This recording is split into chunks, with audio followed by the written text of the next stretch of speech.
আচ্ছা, আমাদের first topic হচ্ছে গোলস এন্ড অবজেক্টিভস। অলরেডি আমি আপনাদেরকে আইডিয়া দিছি যে গোলস এন্ড অবজেক্টিভস কি কি হতে পারে, ঠিক আছে? সো ধরেন একটা এক্সাম্পল দেই, সেটা হচ্ছে যে ধরেন গোলস হচ্ছে, আপনার গোলস হচ্ছে আপনি একজন ডক্টর হবেন, ঠিক আছে? আপনার গোলস হচ্ছে আপনি একজন ডক্টর হবেন। তো এই গোলটা অ্যাচিভ করার জন্য কি আপনার আরো অনেক মানে এর আগের স্টেপ গুলো আপনার লাইফে পার করতে হবে না? সাপোজ ধরেন আপনাকে এসএসসি তে জিপিএ 5 পাইতে হবে, ঠিক আছে?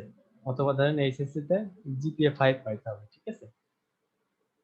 সো এই যে দেখেন এই গোলটা হচ্ছে, দেখেন কি বলা হচ্ছে, outcome statement defines what an organization is trying to accomplish, ঠিক আছে? সো ধরেন আপনি যদি আপনার নিজের গোলের কথা চিন্তা করেন, তাহলে ডক্টর হওয়া হচ্ছে আপনার গোলস, ঠিক আছে? ডক্টর হওয়া হচ্ছে আপনার গোলস।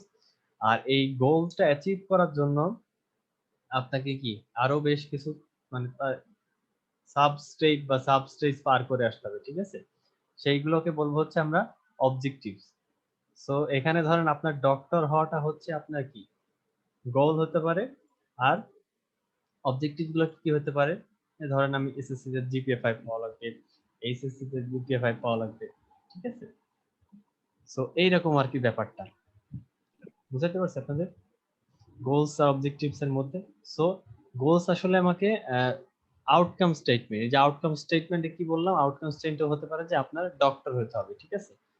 ঠিক আছে, সো একটা কোম্পানিরও কিন্তু এরকম গোল থাকতে পারে, ঠিক আছে? আর দেখেন বলা হচ্ছে গোল হচ্ছে collection of related programs. Collection of related program বলতে, সো আপনার ধরেন অনেকগুলা প্রোগ্রাম আপনার কোম্পানিতে আছে, ঠিক আছে? আপনার কোম্পানিতে ধরেন বিভিন্ন ডিপার্টমেন্ট বিভিন্ন প্রোগ্রাম করে বা বিভিন্ন ডিপার্টমেন্ট বিভিন্ন কাজ করে, বাট সবগুলারই কি আলটিমেট মানে আলটিমেট উদ্দেশ্য কি থাকে প্রত্যেকটা ডিপার্টমেন্টেরই, যে কোম্পানির জন্য কোম্পানির গোল অ্যাচিভ করা, ঠিক আছে? আপনি একটা কোম্পানির আপনি যেই ডিপার্টমেন্টেই কাজ করেন না কেন, মানে তাদের মেইন টার্গেট কিন্তু থাকে কি কোম্পানির গোল অ্যাচিভ করা, ঠিক আছে? আর তারপরে কি বলতেছে দেখেন, reflection of major actions of the organization, ঠিক আছে? সো আপনার গোলের উপরে ডিপেন্ড করেই কিন্তু আপনার কোম্পানি চলে, তাই না? আপনার কোম্পানির গোল কি, আপনার কোম্পানির গোল কি সেটার উপরে ডিপেন্ড করে কিন্তু আপনার কোম্পানি চলে, ঠিক আছে? সো আপনার কোম্পানি কি করতেছে, কখন কি করতেছে, কিভাবে কি করতেছে, সবকিছু কিন্তু আপনার ওই গোল কেন্দ্রিক, ঠিক আছে? আর লাস্টে কি বলা হচ্ছে দেখেন, প্রোভাইড র্যালিং পয়েন্টস। র্যালিং পয়েন্টসটা কি? র্যালিং পয়েন্টসটা হচ্ছে যখন অনেকগুলো মানুষ, ঠিক আছে, অনেকগুলো মানুষ কোনো একটা পারপাজের জন্য বা কোনো একটা উদ্দেশ্যে একসাথে জড়ো হয়, ঠিক আছে? সো এই গোলটা কিভাবে আপনার র্যালিং পয়েন্টস হতে পারে? তো ধরেন ম্যানেজারদের কথা চিন্তা করেন, আপনার কোম্পানিতে ধরেন বিভিন্ন ধরনের ম্যানেজার আছে, ঠিক আছে? একটা প্রজেক্টের ম্যানেজার, ধরেন অ্যাকাউন্টস ম্যানেজার, বা তারপরে ধরেন কি হিউম্যান রিসোর্স ম্যানেজার, ঠিক আছে? এইরকম অনেকগুলো ম্যানেজার থাকতে পারে আপনার কোম্পানিতে। বাট এই ম্যানেজার গুলা কি মানে ধরেন একটা প্রতি মাসে বা প্রতি 5 মাস 6 মাস পর পর কি তারা একটা মিটিং করে না নিজেদের মধ্যে? করে কিন্তু। এবং সেই মিটিং এ তারা কিভাবে ডিসকাস করে হচ্ছে তাদের কোম্পানির গোলটা কিভাবে অ্যাচিভ করা যায় বা কিভাবে কি করা যায়, ঠিক আছে? কিভাবে কোম্পানিকে সামনের দিকে এগিয়ে নিয়ে যাওয়া যায়। সো দেখেন, সো আপনার এই গোলস গুলাই কিন্তু আপনার র্যালিং পয়েন্ট। র্যালিং পয়েন্ট কি বলছিলাম, যে সবাই যখন কোনো একটা উদ্দেশ্যে একসাথে জড়ো হয়ে কোনো একটা মিটিং করা বা কিছু একটা ডিসকাশন করা। সো আপনার ম্যানেজাররা কিন্তু আপনার গোল নিয়ে ডিসকাস করার জন্য এরকম একটা মিটিং এ বসে, ঠিক আছে? সো তাদের আলটিমেট টার্গেট কিন্তু কি থাকে ম্যানেজারদের আলটিমেট টার্গেট থাকে হচ্ছে তার কোম্পানির গোল অ্যাচিভ করা, ঠিক আছে? সেকেন্ডলি দেখেন, আচ্ছা আপনাদের মনে হয় এই মিডের আগে একটা লাস্ট ক্লাস সম্ভবত, ঠিক না? আমি যতদূর জানি এটা সম্ভবত আপনাদের মিডের আগে লাস্ট ক্লাস। কেউ কি জানেন নাকি? স্যার জি না, সম্ভবত। আচ্ছা হয়তো বা। আচ্ছা, যাই স্যার হোক, 25 তারিখ থেকে মানে সামনের সপ্তাহ থেকে মিড টার্ম শুরু হওয়ার হ্যাঁ, সম্ভাবনা বেশি। আচ্ছা, সেই ক্ষেত্রে হয়তো বা এটা আপনাদের লাস্ট ক্লাস, ঠিক আছে? সো আমি হচ্ছে একটু ফার্স্ট যাব, ঠিক আছে? একটু ফার্স্ট যাওয়ার চেষ্টা করবো, ঠিক আছে? কারণ যতটুকু মানে আমার একটা টার্গেট আছে আপনাদের কিছু টপিক শেষ করানো, আচ্ছা দেখা যাক। তো দেখেন অবজেক্টিভস কি? অবজেক্টিভসটা হচ্ছে আপনার precise, time based measurable actions and that support the completion of a goal. ওই যে আপনাদেরকে বলছিলাম যে আপনাকে ডক্টর হইতে হলে আপনাকে জিপিএ 5 পেতে হবে, ঠিক আছে? সো এটা কি প্রিসাইজ না? তার মানে কি আপনি বলতেছেন আপনাকে এসএসসি তে জিপিএ 5 পেতে হবে। তো সেই জন্য কি আপনার অবজেক্টিভ গুলো কিন্তু প্রিসাইজ, টাইম বেসড। আপনার এসএসসি এর জন্য সময় কতক্ষণ থাকে? এসএসসি এর জন্য সময় 2 বছর থাকে, ঠিক না? এসএসসি এক্সামের জন্য। সো আবার কি এই এসএসসি তে জিপিএ 5 পাওয়া, এসএসসি তে জিপিএ 5 পাওয়া, এই অবজেক্টিভ গুলো কিন্তু আপনার ডক্টর হওয়ার জন্য কি কাজে কাজে দিবে, ঠিক আছে? তো সেই ক্ষেত্রে কি এসএসসি আর এইচএসসি এর জিপিএ 5 পাওয়াটা আপনি অবজেক্টিভ ধরতে পারেন, আর আপনার ডক্টর হওয়াটা আপনার গোল ধরতে পারেন। তাহলে কি অবজেক্টিভ গুলা কি আপনার গোল গুলোকে সাপোর্ট করতেছে না? অবজেক্টিভ গুলা কিন্তু আপনাকে গোল গুলা কি সাহায্য করতেছে, মানে গোলে পৌঁছানোর জন্য আপনার বেশ কিছু প্রি কন্ডিশনসও বলতে পারেন, ঠিক আছে? সো আপনি অবজেক্টিভ গুলো পার করেই আপনি আপনার গোলে পৌঁছাতে পারবেন। এজন্য বলা হচ্ছে দেখেন related to goal, clear, concise and understandable, ঠিক আছে? সো আপনি জানেন যে আপনি মানে আপনি কি করতে হবে, আপনার অবজেক্টিভটা কি, এটা আপনাকে ক্লিয়ার থাকতে হবে, কনসাইজ থাকতে হবে এবং জানতে হবে যে এই জিনিসটা কি, ঠিক আছে? আরেকটা জিনিস দেখেন, সেটা হচ্ছে begin with action verb. Action verb গুলা কি কি বলেন তো? কেউ কি বলতে পারবেন কোন একটা অ্যাকশন ভার্ব? অ্যাকশন ভার্ব হতে পারে যে ধরেন get this, do this, act this, act like this, ঠিক আছে? মানে সো দেখেন, সো আপনি যদি অ্যাকশন ভার্বের কথা চিন্তা করেন, তাহলে কিন্তু ধরেন আমি যদি বলি যে get GPA 5, get GPA 5 in SSC. So দেখছেন এই আপনার এইটা কি, এটা হচ্ছে আপনার অবজেক্টিভ, ঠিক আছে? এটা কিসের অবজেক্টিভ? এটা হচ্ছে আপনার ডক্টর হওয়ার গোলের জন্য আপনার এটা একটা অবজেক্টিভ, ঠিক আছে? সো দেখেন এই অবজেক্টিভটা কি অ্যাকশন ভার্ব দিয়ে শুরু হচ্ছে না? এই যে দেখেন জিইটি, গেট, গেট কিন্তু একটা অ্যাকশন ভার্ব। আমরা ভার্ব কি এটা তো জানি, ঠিক আছে? সো এটা কিন্তু একটা অ্যাকশন ভার্ব। আবার দেখেন specify a date of completion. So আপনাকে হচ্ছে একটা ফিক্সড টাইম দিয়ে থাকবে, যে মানে মানে অবজেক্টিভ গুলো ফুলফিল করার জন্য আপনাকে একটা ফিক্সড টাইম দিয়ে থাকবে। সেটা হচ্ছে কি এই সময়ের মধ্যে আপনাকে আপনার অবজেক্টিভটা শেষ করতে হবে। আর সেকেন্ডলি হচ্ছে লাস্ট যদি দেখেন, লাস্ট হচ্ছে মিজারেবল। অবজেক্টিভ গুলো মিজারেবল না? তো দেখেন আপনি যদি এখানে 5 না পেয়ে 4.10 পাইলেন, ঠিক আছে? তো সেটা কি মিজারেবল তো, ঠিক আছে?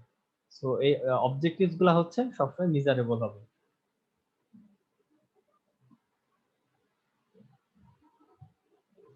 আচ্ছা,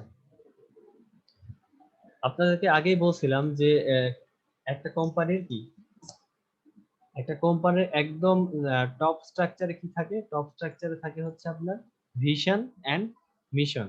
ভিশন গুলো কি বলছিলাম? ভিশন গুলো বলছিলাম হচ্ছে আপনার যেটা কোনো একটা ফিউচার অবজেক্টিভ, ঠিক আছে? আপনি যখন কোনো ফিউচারে মানে অনেক দূরের একটা লং টার্ম প্ল্যানিং, একটা লং টার্ম চিন্তা ভাবনা, ঠিক আছে? সেগুলোকে হচ্ছে আপনার ভিশন বলে, ঠিক আছে? সো আর মিশন কি বলছিলাম? মিশন হচ্ছে এই মিশন গুলাকে অ্যাচিভ করার জন্য হেল্প করে, ঠিক আছে? তার মানে কি আমার সবচেয়ে বড় সবচেয়ে আমার বড় অবজেক্টিভ হচ্ছে কোম্পানির জন্য ভিশন। ভিশনের পরে কি থাকবে? ভিশনের পরে থাকবে হচ্ছে মিশন।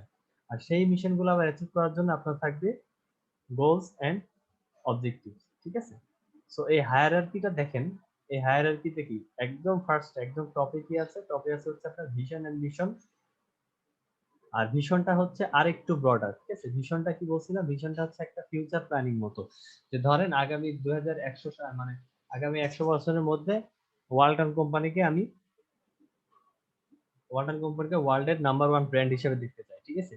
তো ধরেন এটা একটা আপনার ভিশন হতে পারে, ঠিক আছে? আর এই ভিশন গুলো অ্যাচিভ করার জন্য আপনার কিছু মিশন থাকে, ঠিক আছে? তো মিশনটা কি হতে পারে? ধরেন ওয়ালটন কোম্পানির জন্য ধরেন মিশন হতে পারে যে আচ্ছা আমরা আগে এরিয়া ওয়াইজ যাব বলতে আমরা যদি টোটাল ওয়ার্ল্ডে আমাদের নাম্বার ওয়ান ব্র্যান্ড হতে হয়, তাহলে আমাদেরকে আগে কি বিভিন্ন কি মহাদেশে যাইতে হবে। তো ধরেন তারা ফার্স্ট টার্গেট করলো কি আমাদের এশিয়ার মধ্যে নাম্বার ওয়ান ব্র্যান্ড হতে হবে। তো এটা তাদের একটা মিশন হতে পারে, ঠিক আছে? আর এই মিশন গুলো অ্যাচিভ করার জন্য তাদের কি কিছু গোলস এন্ড অবজেক্টিভস থাকে। তো তাদের গোলস এন্ড অবজেক্টিভস কি হতে পারে? তাদের গোলস, ফার্স্ট গোল হতে পারে, দেখেন যে প্রত্যেকটা মানুষ যেন ওয়ালটন ব্র্যান্ড সম্পর্কে জানতে পারে, ঠিক আছে?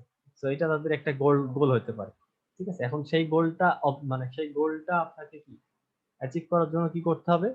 আপনাকে আপনার কোম্পানির ভালো করে প্রচার করতে হবে। সো টোটাল জিনিসটা দেখেন, ভিশনটা হচ্ছে আপনার কি বললাম, ভিশনটা হচ্ছে ওয়ার্ল্ডের নাম্বার ওয়ান ব্র্যান্ড, ঠিক আছে? তো এই ভিশন, এই ওয়ার্ল্ডের নাম্বার ওয়ান ব্র্যান্ড হতে হলে আপনাকে কি এশিয়া মহাদেশের নাম্বার ওয়ান ব্র্যান্ড হতে হবে। তো সেই জন্য দেখেন এইটা ধরেন আপনার মিশন। তো সেটা কি, সেটা হচ্ছে আপনি এশিয়া মহাদেশের নাম্বার ওয়ান ব্র্যান্ড। আচ্ছা, এখন গোল কি হতে পারে? গোল হচ্ছে আপনাকে যদি নাম্বার ওয়ান ব্র্যান্ড হতে হয় তাহলে প্রত্যেকটা মানুষকে আপনার ব্র্যান্ড সম্পর্কে জানতে হবে। তো সেটা ধরেন আপনার গোল হতে পারে, ঠিক আছে? সো সেটা আপনার গোল হতে পারে। আর এই গোলটা অ্যাচিভ করার জন্য আপনার অবজেক্টিভ গুলো কি কি হতে পারে? আপনার অবজেক্টিভ গুলো হতে পারে যে এটা একদম যতটা সম্ভব আপনার কি, আপনার ওয়ালটন ব্র্যান্ডের কি অ্যাডভার্টাইজমেন্ট করা, ঠিক আছে? তো সবচেয়ে বড় বড় লেভেলের প্ল্যানিং হচ্ছে আপনার ভিশন, তারপরে আছে মানে আসে হচ্ছে আপনার কি ভিশন, তারপরে গোলস, তারপরে কি লাস্টে কি আসে, অবজেক্টিভ আসে।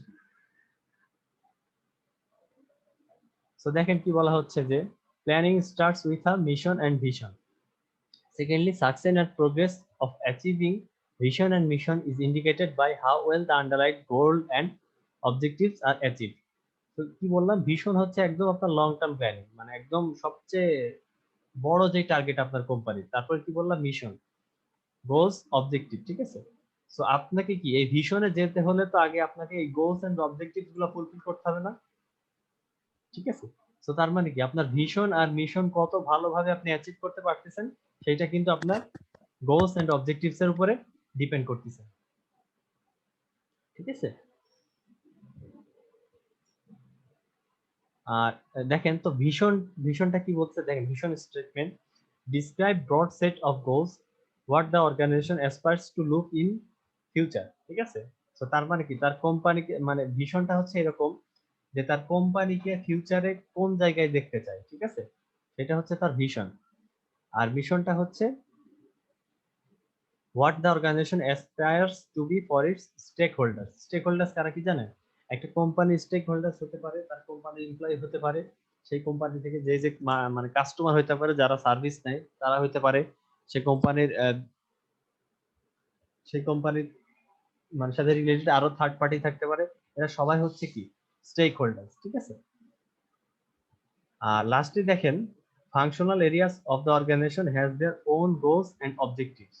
এটা বোঝাচ্ছে হচ্ছে যে দেখেন আপনার একটা কোম্পানিতে কিন্তু বিভিন্ন রকম কি ফাংশনাল এরিয়া থাকে, ঠিক আছে? যেমন ধরেন একটা প্রোগ্রামিংতে ধরেন আপনি একটা সফটওয়্যার ফার্ম চালাইতেছেন, সেখানে ওয়েব ডেভেলপার একটা আলাদা গ্রুপ আছে, আবার ধরেন যারা হচ্ছে আপনার ডেভঅপস এর কাজ করে তাদের আরেকটা গ্রুপ আছে, ঠিক আছে?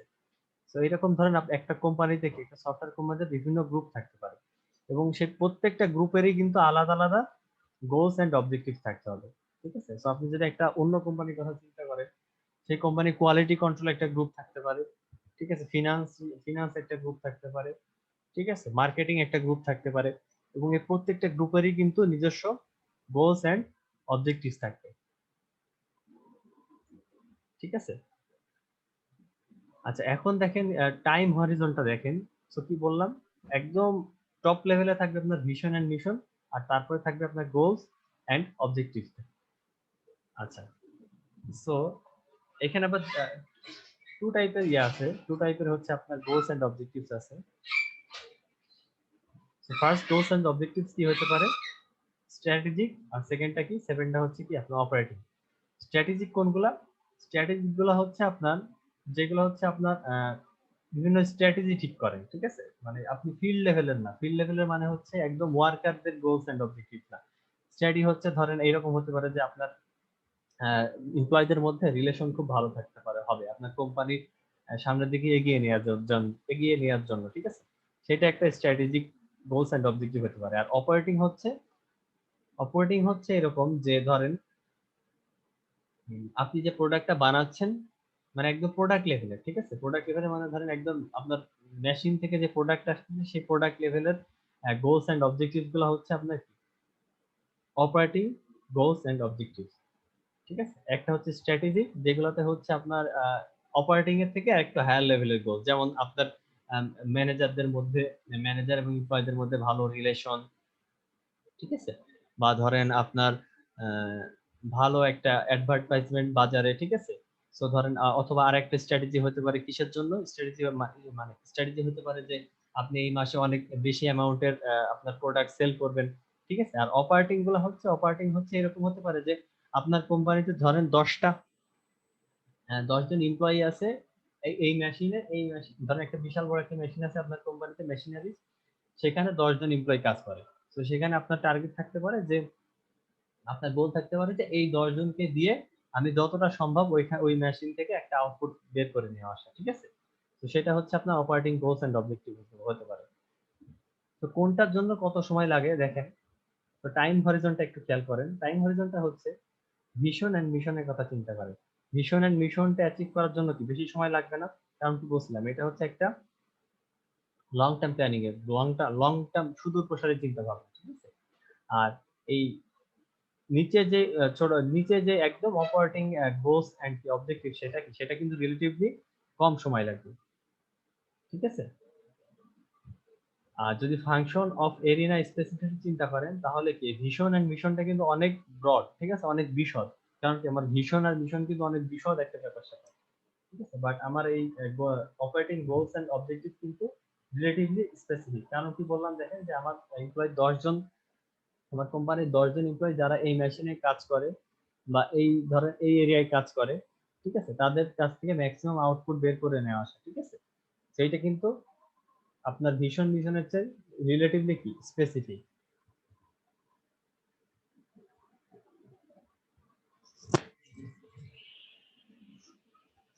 আচ্ছা, এরপরে দেখেন, এরপরে বলা হচ্ছে দেখেন আপনার characteristics of effective goals and objective, ঠিক আছে। তো আপনার গোলস এন্ড অবজেক্টিভ গুলো ক্যারেক্টারিস্টিক্স কিরকম হবে, সেটা হচ্ছে, সেটার কিছু মানে সেটার উপর কিছু বৈশিষ্ট্য আছে, ঠিক আছে। তো মেইন কথা হচ্ছে একটা ভালো গোলস এন্ড অবজেক্টিভস এর কি কি বৈশিষ্ট্য হতে পারে, সেটা হচ্ছে আপনার এখানে ডিফাইন করতেছে, ঠিক আছে। তো ফার্স্টলি বলা হচ্ছে less is more. Less is more কারণ কি, কারণ হচ্ছে আপনার কোম্পানির যত প্রিসাইজ, কম গোলস এন্ড অবজেক্টিভস থাকবে, ঠিক আছে, সেটা আপনার কোম্পানির জন্য ভালো, ঠিক আছে। আপনি যদি মনে করেন যে 200 300 400 500 গোলস এন্ড অবজেক্টিভ লিখে রাখেন আপনার কোম্পানির জন্য, সেটা কিন্তু আপনার কোম্পানির জন্য, সেটা কিন্তু আপনার কোম্পানির জন্য ভালো না, বুঝতে পারছেন। সো আপনার গোলস এন্ড অবজেক্টিভস আপনি যত কম রাখবেন, আপনার সে কোম্পানির জন্য ততই ভালো। সেকেন্ডলি বলা হচ্ছে দেখেন টাই মেজার্স টু ড্রাইভার্স। সো এইটা হচ্ছে আপনি আপনার গোলগুলো এমন ভাবে সেট করবেন, ঠিক আছে, আপনার গোলগুলো এমন ভাবে সেট করবেন যেন আপনার সাকসেসের সাথে একটা কি সামঞ্জস্য থাকে, ঠিক আছে। এই জন্য বলা হচ্ছে টাই মেজার্স টু ড্রাইভার্স। দেখেন measures should be lead to the factors needed for success, ঠিক আছে। সো আপনার সাকসেসের সাথে, তার মানে কি, তার মানে বিষয়টা হচ্ছে এমন ভাবে আপনি গোল এন্ড অবজেক্টিভ সেট করবেন যেন সেটা আলটিমেটলি আপনার কোম্পানির মানে আপনার কোম্পানিকে সাকসেসফুল করে তোলে, ঠিক আছে। সো এই জন্য বলা হচ্ছে টাই মেজার্স টু ড্রাইভার্স। সো তার মানে কি আপনার গোলস এন্ড অবজেক্টিভস গুলো আপনার কোম্পানির সাকসেসের সাথে যেন রিলেটেড থাকে। আচ্ছা, থার্ডলি বলা হচ্ছে দেখেন don't just measure the past. So আগে কি হয়েছে, আগে কোন গোল অবজেক্টিভ ফলো করে কি ক্ষতি হয়েছে বা লাভ হয়েছে, সেটা আমার দেখার বিষয় না, ঠিক আছে। আমার যখন যেটা দরকার আমি তখন সেই অনুযায়ী আমার গোলস এন্ড অবজেক্টিভ গুলা ঠিক করব, ঠিক আছে। আমার পাস্টের ধরেন আমার পাস্টে একটা ব্যাড এক্সপিরিয়েন্স আছে, ঠিক আছে, আমার কোম্পানি, তো সেটা ভুলে যেতে হবে, সেটা মাথা থেকে ঝেড়ে ফেলে এখন আপনার যে দরকার বা সামনে আপনার যেটা দরকার সেই অনুযায়ী আপনাকে গোলস এন্ড অবজেক্টিভ ফিক্স করতে হবে। আচ্ছা, থার্ডলি দেখেন কি বলতেছে, ফোর্থলি 4 নাম্বার পয়েন্টটা কি বলতেছে। তো তাহলে দেখেন এই যে ডোন্ট মেজার দ্য পাস্ট, তার মানে কি আপনার, আচ্ছা 3 নাম্বারটা আরেকটু দেখি, দেখেন reserve should be a mix of past present and future. তো তার মানে কি শুধু পাস্টের কথা চিন্তা করলে হবে না, পাস্টের কথা ভুলে যেতে হবে, ঠিক আছে। সো আপনার প্রেজেন্ট পাস্ট ফিউচার সবকিছুর কথা চিন্তা করেই আপনাকে আপনার গোলস এন্ড অবজেক্টিভ ফিক্স করতে হবে। তো 4 নাম্বার পয়েন্টে আসে দেখেন, 4 নাম্বার পয়েন্টে কি বললাম, take stakeholders take stakeholders into account. তো তার মানে কি শুধু আপনার নিজের কথা ভাবলে হবে না, ঠিক আছে? মানে আপনি যখন গোলস এন্ড অবজেক্টিভস ইয়া করবেন তখন শুধুমাত্র নিজের কথা ভাবলে কিন্তু হবে না। সো আপনাকে যেটা করতে হবে, ধরেন আপনি হচ্ছে ম্যানেজার, আপনি সব গোলস এন্ড অবজেক্টিভস গুলো ডিফাইন করেন বা ঠিক করেন। তো আপনি শুধু আপনার নিজের কথা ভাবলে হবে না, আপনার আন্ডারে যারা কাজ করে, যারা এমপ্লয়ি আছেন, ঠিক আছে, প্লাস আপনি ধরেন একটা প্রোডাক্ট বাজারে ছাড়েন, কারা ইউজ করবে, আপনার থার্ড পার্টিস কারা, ঠিক আছে, সবার কথা চিন্তা করে আপনার গোলস এন্ড অবজেক্টিভস গুলো ঠিক করতে হবে। এই জন্য বলা হচ্ছে take stakeholders into account. Stakeholders কারা? যারা হচ্ছে প্রোডাক্টের সাথে বিভিন্ন ভাবে জড়িত থাকে, ঠিক আছে, যারা প্রোডাক্ট বানায়, যারা প্রোডাক্ট ইউজ করে, যারা ওই প্রোডাক্ট মানে ওই প্রোডাক্টের কোম্পানির মালিক, ঠিক আছে, এইরকম সবার কথাই হচ্ছে আমাকে মাথায় রাখতে হবে যখন আমি গোলস এন্ড অবজেক্টিভস গুলা কি ফিক্স করব। আচ্ছা, এরপরে দেখেন বলা হচ্ছে যে cascade goals into objectives. So cascade মানে কি বলতে পারেন? ক্যাসকেড মানে কি?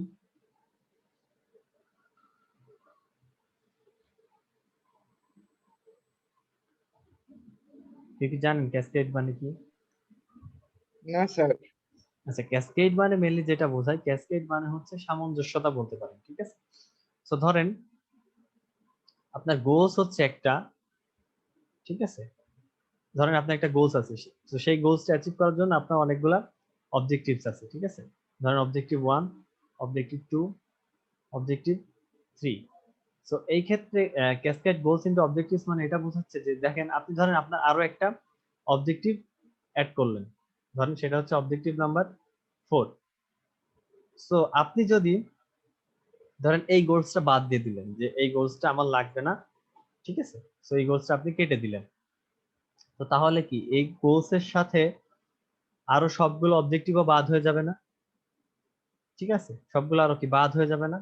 তো এমন যদি হয় যে আপনি আপনার গোলস গোলস বাদ দিয়ে দিলেন কিন্তু সবগুলো অবজেক্টিভ আপনার বাদ হলো না, ঠিক আছে, অথবা যদি ধরেন আপনার গোলস এর সাথে আপনার অবজেক্টিভের কোনো সামঞ্জস্য নাই, ঠিক আছে, ধরেন একটা ইন্ডিপেন্ডেন্ট অবজেক্টিভ আপনার হচ্ছে আপনার মানে নরমালি আমরা অবজেক্টিভ কিভাবে ঠিক করি বা কিভাবে ফিক্স করি, গোলস এর উপরে ডিপেন্ড করে, আর গোলস এর উপরে ডিপেন্ড করে আমি আমার কি অবজেক্টিভ গুলা ফিক্স করি। বাট ধরেন আপনি এমন একটা অবজেক্টিভ দিলেন যেটা হচ্ছে আপনার গোলের সাথে কোনো সামঞ্জস্য নাই, আপনি যদি এই গোল বাদ দিয়ে দেন এই অবজেক্টিভের কোনো যায় আসে না, এই অবজেক্টিভ একদম ইন্ডিপেন্ডেন্ট, এই অবজেক্টিভ নিজের মতো স্বাধীন করে মানে স্বাধীনভাবে এই অবজেক্টিভটা থাকতে পারে। তো সেই ক্ষেত্রে সেটাকে বলা হচ্ছে, সেটা যেন না হয়, ঠিক আছে। সো মেইন কথা হচ্ছে আপনার গোলসটা যেন আপনার অবজেক্টিভের উপরে বেস করেই বানানো হয়, মানে আপনার অবজেক্টিভ গুলো যেন আপনার গোলস এর উপরে বেস করেই বানানো হয়। এমন যেন না হয় যে আপনার অবজেক্টিভটা গোলের সাথে কোনো সম্পর্ক নাই, ঠিক আছে, কোনো সামঞ্জস্য নাই, ঠিক আছে। আর লাস্টে দেখেন তারপরেরটা বলা হচ্ছে যে সিম্পলিফাই।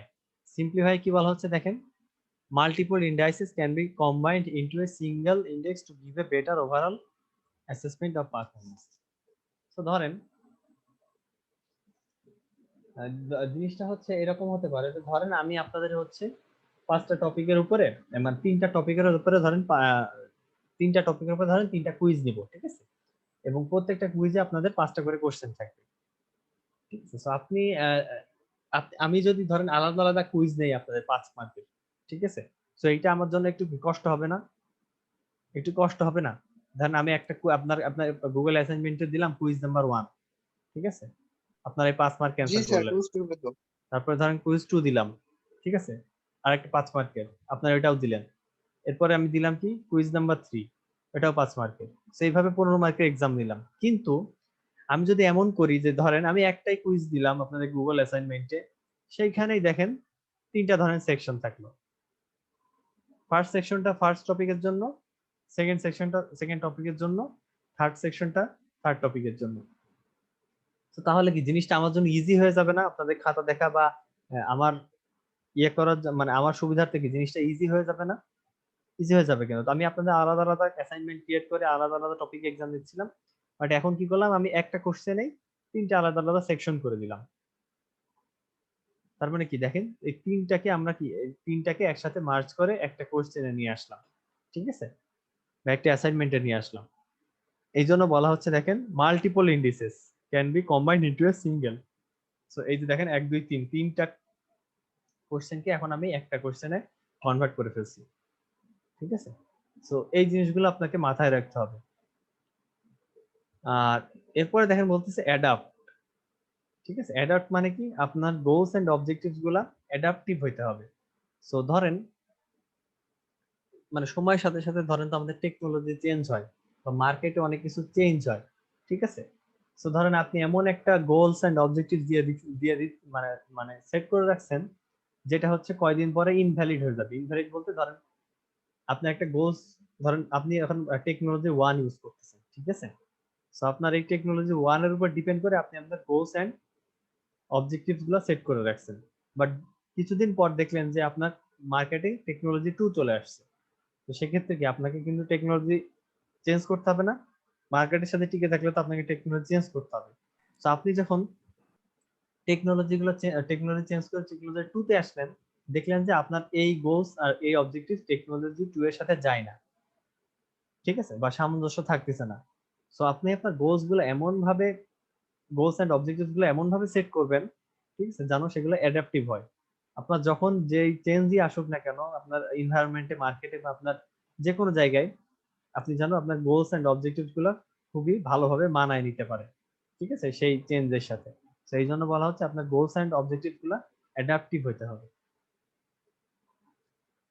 আচ্ছা, লাস্টে দেখেন বলতেছে measures need to have targets or objectives establish that are based on research rather than arbitrary number.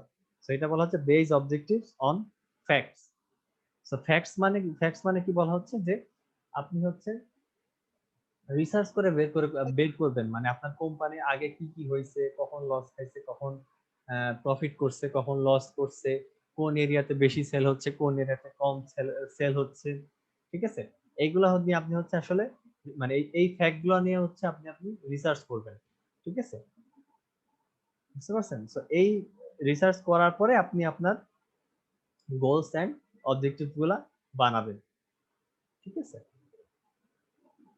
আপনি শুধু মনে করেন যে একজনের কাছ থেকে শুনে এরকম মানে শুনে আসলে ধরেন একজন আপনাকে বললো যে এখন মানে মার্কেটে হচ্ছে ধরেন প্রতি মাসে আপনি ধরেন সাবানের কোম্পানি আছে আপনার, এখন মানে এই এলাকায় প্রতি মাসে 1 লক্ষ সাবান বিক্রি হয়। তো আপনি ওনার কথা শুনে বা এই নাম্বারের উপরে বেস করে কিন্তু আপনি আপনার কোম্পানির সাবান প্রোডাকশন করে মানে প্রোডাক্ট তৈরি করবেন না, ঠিক আছে। তো আপনি কি করবেন, আপনি হচ্ছে বিভিন্ন ফ্যাক্ট রিসার্চ করবেন, রিসার্চ করে দেখবেন যে আসলে কি এরকম, হ্যাঁ, মানে আমার কোম্পানির এর আগে কিরকম হয়েছে, আমার কোম্পানির এই মাসে কতগুলো সেল হয়, আমার কোম্পানির শীতকালে কতগুলো সাবান, গরমকালে কতগুলো সাবান। তো আপনি হচ্ছে আপনার নিজের মতো রিসার্চ করে তারপরে হচ্ছে আপনার গোলস এন্ড অবজেক্টিভস গুলো বানাবেন। কোনো নাম্বারের উপরে ভরসা করে বা কারো কথা বিশ্বাস করে আপনি আপনার কি গোলস এন্ড অবজেক্টিভস গুলা বানাবেন না। আচ্ছা, মিটিংটা শেষ হয়ে গেলে মিটিং শেষ হয়ে যাচ্ছে, আমি শেষ করে দিচ্ছি, আপনারা সেম লিংকে জয়েন দেন, আমরা হচ্ছে ডিসিশন শুরু করবো।